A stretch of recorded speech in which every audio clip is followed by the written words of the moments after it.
श्रीमती मीनाक्षी लेखी।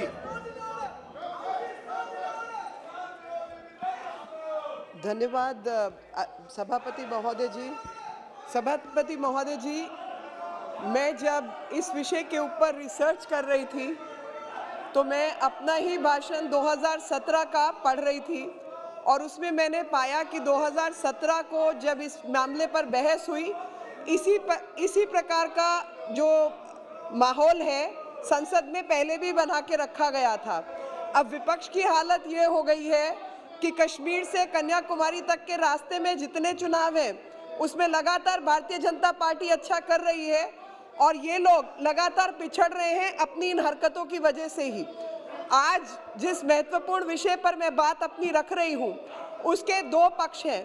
पहला पक्ष तो ये है कि दिल्ली के मुख्यमंत्री ने कल ही घोषणा की अपने उप मुख्यमंत्री के द्वारा कि वो दिल्ली को 2047 से पहले 2020 तक सिंगापुर बनाना चाहते हैं। तो जब सिंगापुर बनाने की बात आई तो मैंने कहा भाई ज़रा हिसाब किताब देख लिया जाए।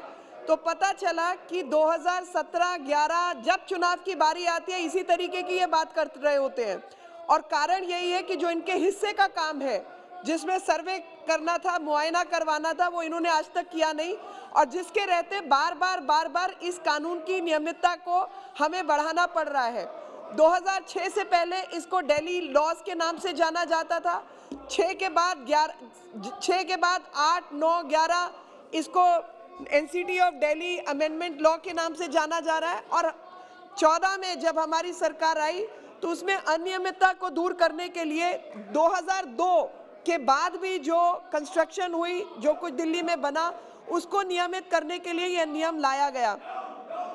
लेकिन जहां भी दिल्ली सरकार के काम की बात आती है उन्होंने कोई काम नहीं किया और मसला ये है कि जब ये कोर्ट के अंदर मसला पहुंचा, ये प्रॉब्लम 2008 में रेगुलराइजेशन करने की जब पूर्व की सरकार ने कोशिश की तो उसमें बेईमानी थी, उसमें घोटाले थे और उसी के चलते कॉमन कॉज ने ये पिटीशन कोर्ट में डाली और उसके बाद रोक लग गई। लेकिन रोक भी नहीं लगी, एक कमेटी बना दी गई, भूरेलाल कमेटी, और वो भूरेलाल कमेटी तब की बनी हुई है और दिल्ली में कोई कंस्ट्रक्शन रुका नहीं और कारण सिर्फ छोटा सा है कि रोटी रोजी की मजबूरी नहीं होती तो साहब कौन गांव छोड़कर दिल्ली पहुंचता।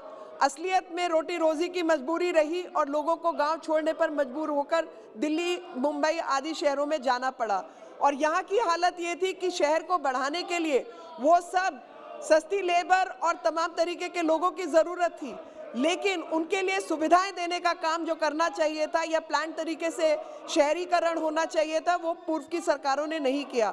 मुझे खुशी है इस बात की कि हमारी सरकार ने आकर, चाहे वो कठपुतली कॉलोनी हो, चाहे आर.के. पुरम की कई झुग्गी बस्तियां हो या अन्य नई दिल्ली की झुग्गी बस्तियां हो, जिनको हटाकर रिलोकेट करने का काम किया और नियमित करने का भी काम किया। अगर दिल्ली की समस्या की बात करें तो दिल्ली की समस्या झुग्गी, झोपड़ी, रेड़ी, पटरी, गोदाम, रिलीजियस स्ट्रक्चर्स, कल्चरल सेंटर्स, गांव की आबादी, अब लाल डोरा की आबादी, ऐसी तमाम तरीके की विविध प्रकार के नियम, कानून और उनकी समस्याएं हैं। 2008 में इससे निजात दिलाने के लिए कोर्ट ने फैसला किया कि भाई आप डेवलपमेंटल एक्टिविटीज़ के लिए आपको किसी की परमिशन की ज़रूरत नहीं है, यानी जो बेसिक मानवीय अधिकार है जिसमें पानी, सड़क, नाली, सीवरेज, टॉयलेट्स, ये सब करने के लिए आपको किसी की आधिकारिक रूप से आवश्यकता नहीं है, ये आप दिल्ली सरकार प्रोवाइड कर सकती है। और ड्यूसिप करके एक संस्था बनाई गई, Delhi urban shelter improvement board, लेकिन हालत ये है साहब कि उन्होंने आज तक कोई ढंग का काम नहीं किया। अगर मैं आंकड़ा पढ़ूं तो आप हैरान होंगे कि टोटल कॉलोनीज की जो संख्या है वो 1700 से ऊपर है, 1800 के आसपास है, जिसमें उनके अपने जो रिकॉर्ड है अपनी साइट पर, उसमें उन्होंने कहा कि हमने 461 कॉलोनीज को जो है 1893 कॉलोनी है और हमने जो सोशल अमेनिटीज़ हैं वो 461 को प्रोवाइड कर दी हैं। 461 का मतलब आप लगाइए 1800 से 461, यानी 25% भी नहीं है, 25% से कम काम किया। और इसके अलावा कंप्लीटेड वर्क की डेफिनेशन क्या होती है, यानी जो काम पूरा किया उसमें क्या क्या आना चाहिए, सड़क आनी चाहिए, सीवरेज आना चाहिए, क्या क्या काम किया, उसकी भी कहीं पर कोई डेफिनेशन उपलब्ध नहीं की गई। जब इसकी गहराई में हमने थोड़ा और पता करने का प्रयास किया तो पता चला कि 895 में से 65 ऐसी कॉलोनीज हैं, ऐसी बस्तियां हैं, यानी 7%, जहां पर कोई एग्जीक्यूटिंग एजेंसी नहीं है। कोई एजेंसी तो होगी, कोई एग्जीक्यूटिंग एजेंसी नहीं है। और 172 जो हैं 895 में से, उसमें कहा गया है वर्क इन प्रोग्रेस, यानी 19%। और इसके ऊपर 631 करोड़ रुपया खर्च होना था, जिसमें से 542 का हिसाब है, बाकी का कोई हिसाब भी नहीं है। अध्यक्ष जी, लगातार इन झुग्गियों में जो रहने वाले लोग हैं, उनकी जब बात की जाए तो उन्होंने बड़ी गाढ़ी मेहनत की कमाई से इन इलाकों को, पट्टों को लिया है।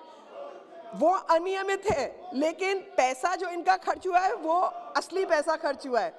और जब मैं बार बार इस बारे में सोच रही थी तो अभी कुछ दिन पहले मैं केरल के एक ट्राइबल क्षेत्र में थी, जहां पर लोग कह रहे थे कि हमें भी स्वामित्व स्कीम के तहत पट्टा अगर मिल जाता तो हमारे जीवन में सुधार आ जाता।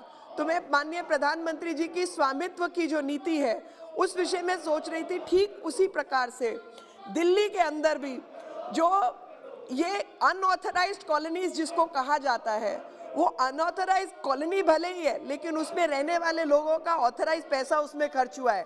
और इतने अधिक संख्या में इतने लंबे समय तक लोग इसमें बसे रहे और लगातार तकलीफ में रहे, ये किसी भी सरकार के लिए अशोभनीय है।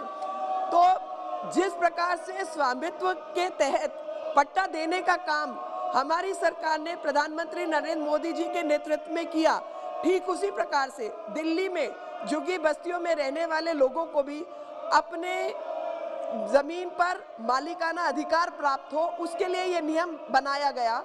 और प्रॉपर्टी रिलेटेड जो प्रॉपर्टी राइट्स एक्ट है उसको भी 2019 में लाया गया। तो इसके जो लाभ है वो 3 हैं।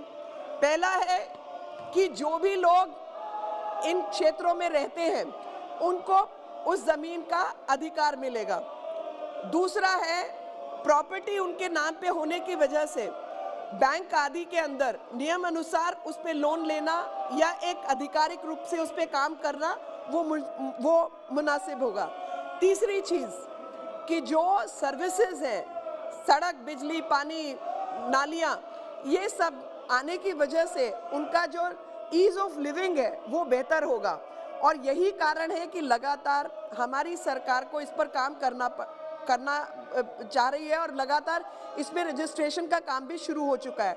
और कई लोगों को, कई हजार लोगों को वो उसकी स्लिप भी मिल चुकी है, जो कि पहले की सरकारों ने 2008 में धोखा देकर रजिस्ट्रेशन के सर्टिफिकेट बांटे थे, लेकिन वो सरासर धोखे का काम किया था।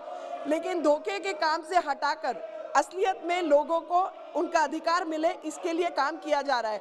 और इसके तहत अगर रेलोकेशन पॉसिबल होगा, चाहे मार्केट एसोसिएशंस हैं जिनके पैसे कम करके सरकार ने काम किया, सरकार की मैं प्रशंसा करना चाहती हूँ, माननीय मंत्री जी की प्रशंसा करना चाहती हूँ कि इतने लंबे इतिहास को सुलझाकर इन्होंने काम किया। आगे भी ऐसा काम होता रहे। जो 2, 4, 5 बची हुई कॉलोनीज हैं उन पर भी काम हो।